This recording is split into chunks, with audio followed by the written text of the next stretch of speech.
बिस्मिल्लाहिर्रहमानिर्रहीम। अस्सलाम वालेकुम नाजरीन। सदीक जान साहब हमारे साथ मौजूद हैं। बड़े अहम मामला हैं जिसके ऊपर आज हमने बात करनी है। सदीक जान साहब, बहुत शुक्रिया कीमती वक्त के लिए। अलीमा वेलकम। खान साहिबा जो हैं वो मैदान में आई हैं, खुद मुतहरिक हुई हैं। एक रैली से उन्होंने खिताब भी किया और उस खिताब के अंदर उन्होंने कहा कि जिस सियासी जमात के पास 80% अवामी सपोर्ट हो वो भी क्यों मांग रही है इमरान खान से मुलाकात करने के लिए या इमरान खान तक रसाई हासिल करने के लिए। उनका ये मौक़िफ़ था, यानी उसका जो मफ़हूम था वो यही था कि आप लोगों को निकालें, लोगों को इकट्ठा करें, प्रेशर बनाएं और ये हुकूमत खुद आपके पास आएगी, खुद इमरान खान से मुलाकात करवाएगी, बजाय इसके कि आप जाके भीख मांगें। इस मामले के ऊपर बड़ी तनकीद हो रही है। कुछ लोग, बहुत सारे सहाफ़ी, एक तबका है ख़ास जिन्होंने तो कुछ भी कर लें, उन्होंने तनकीद ही करनी है।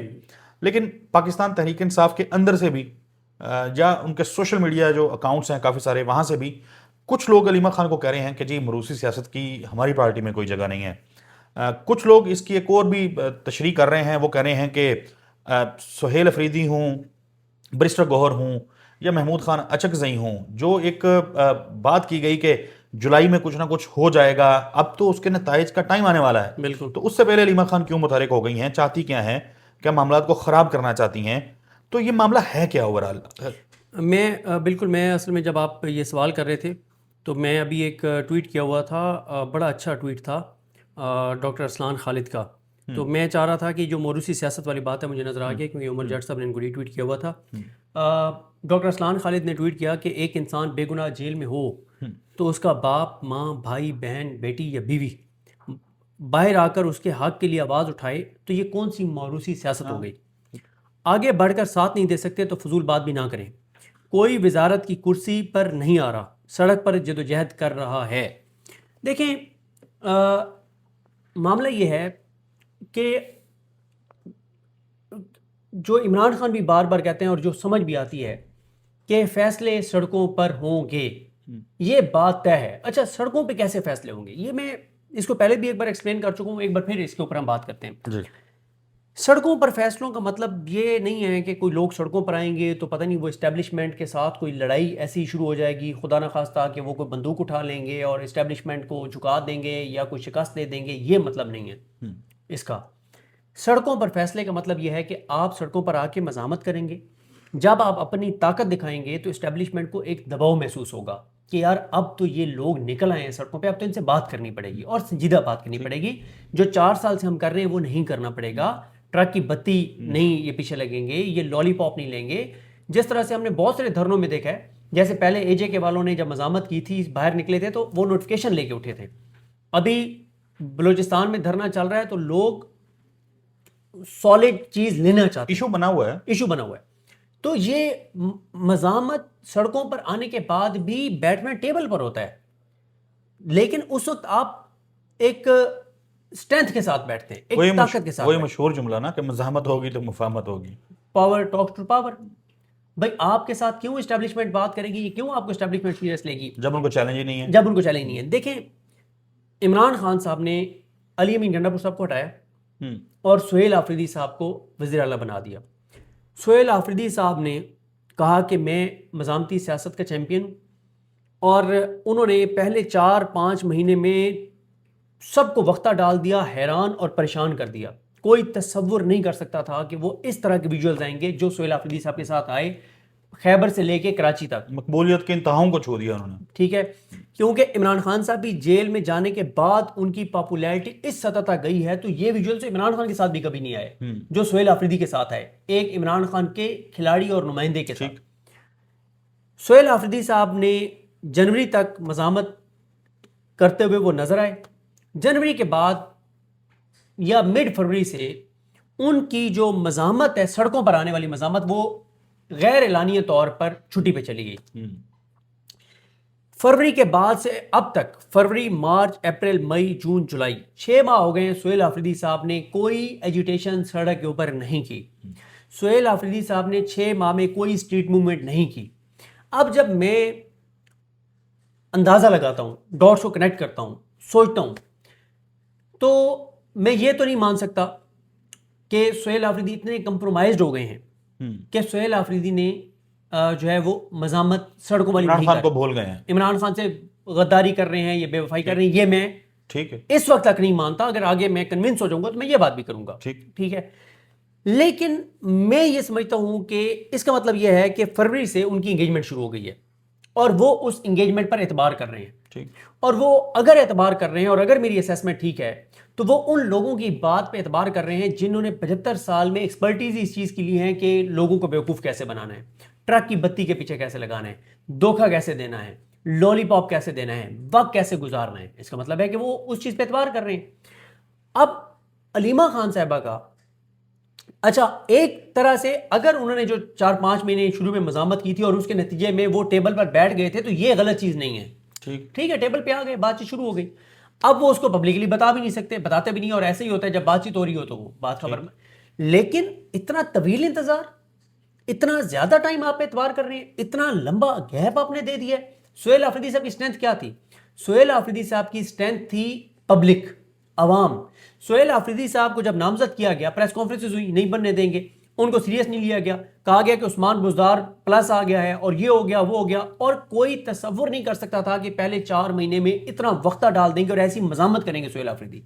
एनएफसी पे वो बात करते थे, मिलिट्री ऑपरेशंस पर वो बात करते थे, ड्रोन हमलों पर वो बात करते थे, तीरा ऑपरेशन पर वो बात करते थे, इमरान खान की रिहाई की वो बात करते थे, इस्टेब्लिशमेंट के खिलाफ हर चीज़ पर वो आवाज़ बुलंद करते थे, सूबे के हकूक़ की वो बात करते थे, पश्तूनों के हकूक़ की वो बात करते थे, पीटीआई के साथ जुल्म, ज्यादतियों, जबर, बर्बरियत की वो बात करते थे, अदालती नाइंसाफियों पर वो बात करते थे। हर वो चीज़ सुहेल आफरीदी ने की जो इमरान खान के नामजद नुमाइंदे को करनी चाहिए।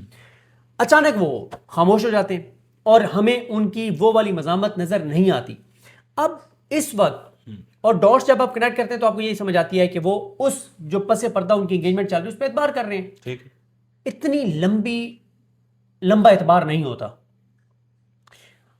अब उनको भी इस चीज का अपना जो भी उनका वो पसे पर्दा चल रहा है उसको उनको इधर या उधर आर या पार लगाना होगा। ठीक है, क्यों?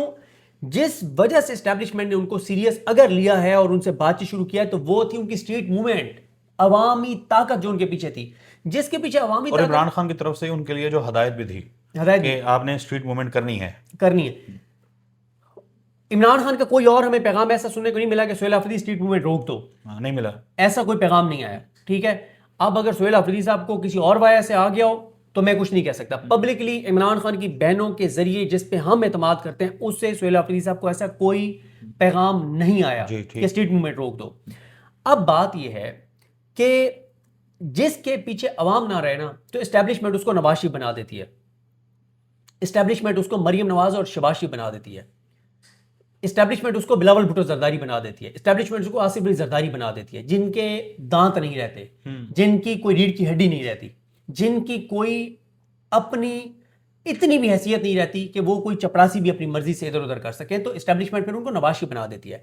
अब सुहेल आफरीदी ने के लिए वक्त की फैसला कुन घड़ियों का वक्त आन पहुंचा है कि सुहेल आफरीदी ने यहां से पीछे नवाज शरीफ बनना है, अवाम में भी अपने आप को गिराना है, अवाम की नज़रों में भी अपने आप को गिराना है, इमरान खान की नज़रों में भी खुद को गिराना है, तारीख में भी खुद को एक हारे हुए शख्स और एक इमरान खान जैसे लीडर के नुमाइंदे होते हुए भी इस लिस्ट में उन्होंने लिखवाना है।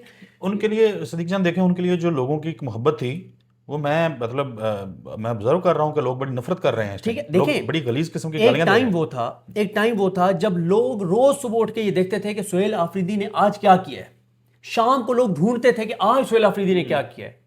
अब सुहेल आफरीदी क्या कर रहा है किसी को कोई इससे कंसर्न नहीं है। ठीक है, उन्होंने वो डिस्क्रेडिट हो चुके हैं। अब उनके लिए फैसला कुन घड़ियों का वक्त आ गया। अच्छा, मैं इसको थोड़ा सा अगर कंप्लीट कर लूं, या तो यह है कि सुहेल आफरीदी यहां से दोबारा मजामत का आगाज करेंगे और पाकिस्तान के लोग उनको मार्जिन दे देंगे। ये पिछले 4-5 महीने जो उन्होंने कुछ नहीं किया इसको वो कवर कर सकते हैं।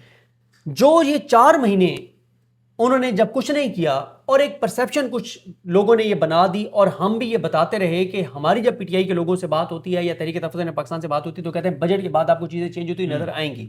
लोग इस उस पे थे कि चलें यार एक मौका और दे के देख लेते हैं, शायद इस बार एस्टैब्लिशमेंट सीरियस हो। गो के लोगों को पता था, लोगों का दिल और दिमाग ये बात कहते थे कि ये झूठ है, ऐसा कुछ नहीं, लेकिन फिर भी लोगों ने कहा कि जिंदगी का आखिरी धोखा से चलो करके देख लो। अब सुहेल आफरीदी के लिए फैसला कुन घड़ियों का वक्त आन पहुंचा है। या सुहेल अफरीदी को यहां से दोबारा सड़कों पर आना होगा। और ये मैं आपको बता रहा हूं, नेक नीयत से अगर आज सुहेल अफरीदी दोबारा सड़कों पर आ जाएं, 15 दिन लगेंगे उनको गेन करते हुए दोबारा। लोग उनको ये मार्जिन दे देंगे कि आपने चले 4 महीने एक और कोशिश करके देख ली कि शायद अच्छे तरीके से, शायद इस्टेब्लिशमेंट को एहसास हो गया हो कि केपी के क्या हालात हैं, बलूचिस्तान हाथ से निकल रहा है, एजेके की क्या सूरत हाल है, भारत उधर से तैयार बैठा है, अफगानिस्तान के साथ हम हालत जंग से हैं, 13 करोड़ लोग खतरे गुर्बत से नीचे चले गए हैं, बजट बन नहीं पा रहा था, मतलब इंटरनेशनली जो चैलेंजेस हैं, अभी तो हम अमेरिका के साथ खड़े हैं तो हमारे लिए बहुत सारी आसानियां, अगर ना होता अमेरिका हमारे साथ तो हमारे साथ क्या होता। और दहशतगर्दी के मामले में भी वो लोग जो हैं वो उनका सब्र जो है ना वो ठीक है, बलूचिस्तान में धरना चल रहा है, एजेके में धरना चल रहा है, 13 करोड़ लोग खतरे गुर्बत से नीचे हैं, 2 करोड़ 70 लाख बच्चे स्कूल से बाहर हैं, 80 लाख नया बच्चा हर साल पैदा हो रहा है, 86 लाख बच्चे चाइल्ड लेबर का शिकार है, 59 लाख लोग मुकम्मल तौर पर सरकारी आदाद शुमार के मुताबिक बेरोजगार हैं, 5 साल से कम उम्र 40 साल बच्चे स्टंटेड ग्रोथ का शिकार हैं, हर मतलब दूसरा बच्चा स्कूल से बाहर है। तो और आटा इतना महंगा है कि लोगों की आटे का खरीदने की सकत क्राइसिस जो है है, वो बिजली का क्राइसिस है, अनसर्टेनिटी है। श्रीजन, मैं इंटरप्ट में इसलिए कर रहा हूँ कि देखें हमने, यानी जो मेरा बेसिकली जो फोकस है वो अलीमा खान की आज की मुहिम है। तो सुहेल अफरीदी साहब के लिए वक्त अब बिल्कुल ख़त्म हो गया कि आपने अब डू और डाई वाला काम करना है, या आप कुछ लें जो आपको मिला होगा मुज़ाकरात के नतीजे में, या फिर आपको दोबारा से मज़ाहमत करनी पड़ेगी और उसी तरह जो अलीमा खान ने किया है वो सुहेल अफरीदी को करना पड़ेगा। दूसरी तरफ है महमूद खान अचकज़ई। महमूद खान अचकज़ई जो तरीक़े तफ़ज़ आने पाकिस्तान है, मुज़ाकरात के हवाले से बातें होती नहीं हैं। मेरा ख्याल है ईद उल फितर के मौके पे हमने एक वीडियो की थी और हमने ये डिस्कस किया था कि शायद वज़ीर आज़म शहबाज शरीफ उनको बुलाएंगे, मुलाकात जो है फॉर्मली होने वाली है, और राना सनाउल्लाह और ये सारी मैसेजिंग वगैरह। अब वो कहानी तो गोल हो गई, चले बीच में जंग आ गई, इस तरह के इवेंट्स आए, वहाँ से भी कुछ नहीं है। तो जब महमूद खान अचकज़ई के मुज़ाकरात भी नतीजा खेज नहीं हो रहे, सुहेल अफरीदी की इंगेजमेंट से भी कुछ बाहर नहीं निकल रहा, अलीमा खान जो हैं अगर वो आ रही हैं तो फिर मरूसी सियासत की बातें देखें जस्टिफाइड नहीं है। वो बिल्कुल वो अपने भाई के लिए निकली हैं, और मैं इसलिए कह रहा हूँ ना कि ये एक मैसेज था सुहेल अफरीदी के लिए भी, ये एक मैसेज था तहरीक इंसाफ की लीडरशिप के लिए भी कि तुम्हारे पास वक्त कम है, अब हम फिर निकलेंगी और हम इस मूवमेंट को लीड करेंगे। वो कोई सियासत के लिए नहीं कर रही, अपने भाई के लिए कर रही हैं। इसीलिए मैं समझता हूँ कि इनके पास भी वक्त कम है, इसलिए मैंने आपको कहा ना ये सारी चीज़ नरेट की। और ये सुहेल अफरीदी तो ज़ाहिर खुद एक क्राइसिस के अंदर फंसे हुए हैं, क्योंकि अब्दुल गनी अफरीदी जो हैं उनके ज़रा बड़े करीब रहे। मेरे लिए तो परसेप्शन ये थी कि शायद सबसे क्लोज हैं अब्दुल गनी अफरीदी साहब जो हैं। तो उन्होंने ट्वीट किया, आपने पढ़ा होगा बिल्कुल, यकीनन, देखिए वो एक उनके लिए लंबा चौड़ा। इसलिए इस तरह के चैलेंजेस सुहेल अफरीदी के लिए आएंगे। कभी अब्दुल गनी अफरीदी इस तरह का ट्वीट करेंगे, कभी कोई और कोई बात करेगा, कभी इलेक्शन कमीशन बुला लेगा, कभी कोई पार्टी से कोई और बोल पड़ेगा। ये चीज़ें उनके लिए रहेंगी ताकि वो कंट्रोल्ड रहें, उनके लिए हर वक्त वो अपनी चीज़ों में फंसे रहें, ये चीज़ें रहेंगी। लेकिन मैंने आपको जहां पे अर्ज किया है कि सुहेल अफरीदी के लिए फैसला कुन घड़ियों का वक्त आन पहुंचा है, ठीक है, और उनको कोई फैसला करना होगा, या जो पसे पर्दा बातचीत है उसमें से कुछ पॉजिटिव आवाम के सामने लाना होगा। नहीं आता तो उनको सड़कों की मज़ामत पे जाना होगा। इससे ज़्यादा अगर वो एतबार करेंगे जहां भी उनकी बातचीत हो रही है, तो पिछले 4 महीने जितना उन्होंने अपना नुकसान किया है ना, उसकी शिद्दत में 10 गुना इजाफा हो जाएगा एक एक दिन 1 अगस्त से। क्योंकि देखें, इज्जत बचानी है तो अब वो ट्रक की बत्ती जो है वो फिर या तो ट्रक मंजिल पे पहुंचे, ठीक है, या फिर और मैं आपको बताऊं, मुझे लगता है कि एक बार फिर इनको सड़कों पर आके अपनी स्ट्रेंथ को साबित करना पड़ेगा, अपनी क्रेडिबिलिटी को बहाल करना पड़ेगा, तब शायद कोई ब्रेक थ्रू हो जाए। जिस तरह से वो खामोश होकर बैठे हैं और हर चीज में उन्होंने एस्टेब्लिशमेंट को जो है ना वो दे दिया है, खुला मैदान दे दिया, तो ऐसे वो एस्टेब्लिशमेंट क्यों उनको सीरियस लेगी? एस्टेब्लिशमेंट तो हर पॉलिटिशियन को नवाज शरीफ बनाती है, देखें ना वो, और नवाज शरीफ बना के और देखिए उसको मेन फिर चीज टोकरी कर देती देखें, है। मेन चीज देखें कि वफाक के साथ मुख्तलिफ फोरम्स के ऊपर बैठने से इनकारी थे हाँ। वज़ीर आला खैबर पख्तूनख्वा, इधर वो अली मीन गंडापुर साहब हों या सुहेल अफरीदी साहब हों। तो सुहेल अफरीदी जो हैं वो यहाँ भी आए, वफाक के साथ मुकम्मल तौर पर तावन भी किया, सरप्लस भी दिया, बजट भी अच्छा पेश किया, इतना अच्छा पेश किया कि वफाकी वज़ीर ख़जाना जो हैं वो तारीफ़ कर रहे हैं खैबर पख्तूनख्वा की। तो उसके बाद भी अगर सुहेल अफरीदी इमरान खान के हवाले से अगर कोई चीज़ हासिल नहीं कर पाते तो यकीनी तौर मैं पे उनके पास 1 अगस्त तक का वक्त है। 1 अगस्त तक का वक्त है। उसके बाद ज़ाहिर है 1 अगस्त तक का वक्त है, तो ये फिक्रा इनफ है। पीटीआई में पीटीआई कारकुनान की नज़र में अपनी इज़्ज़त बरकरार रखनी होगी तो फिर उन्हें फैसला कुन जो है इक़दामात वो उठाने होंगे। अगली वीडियो तक के लिए हमें इजाज़त दीजिए। अल्लाह हाफिज़। अल्लाह हाफिज़।